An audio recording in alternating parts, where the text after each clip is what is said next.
अस्सलाम वालेकुम वतन वासियो।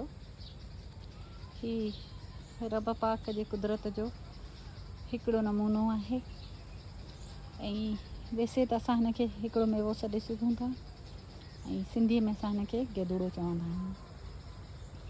सो अल्लाह साईं रब पाक जेका बि शइ पैदा कई आहे उहा का बि निकमी न आहे।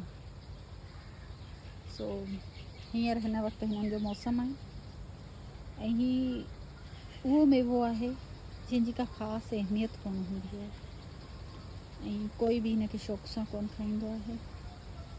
हिननि जो हिकिड़ो ॿियो नस्ल आहे गेदुड़े जो, जेको वॾो गेदुड़ो हूंदो आहे उनजो तमामु सुठो आचार पवंदो आहे ऐं हीउ जेको तव्हां नंढो गेदुड़ो ॾिसी रहिया आहियो ही शुगर जे बीमारीअ जे लाइ तमामु बहितरीनु आहे ऐं जेके शुगर जा मरीज़ आहिनि उहे हिन गेदुड़े जे मौसम में घटि में घटि डेली बेसिस ते 4 या 5 गेदुड़ा रोज़ानो खाइणु घुरिजनि।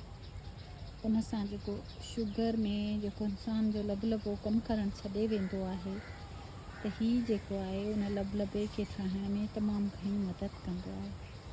सो मूं पहिरीं बि ॿुधायो त अलाह पाक जी जेका बि खलकियल शइ आहे, जेका बि रब पाक जी कुदरत आहे, उन हर शइ में अल्लाह साईं जो को न को राज़ लिकियल आहे।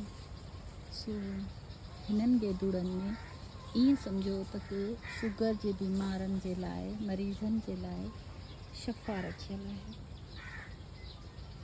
सो मां उमेदु कयां थी त कि तव्हां यकीनन हिन कुदरती मेवे मां लुत्फ़ अंदोज़ थींदा ऐं अल्लाह साईं शफ़ा ॾियण वारो त बेशक रब जी ज़ात आहे, पर बंदे खे कोशिशि करणु घुरिजे। ऐं ॾिसो हीउ ख़ूबसूरत केतिरो आहे।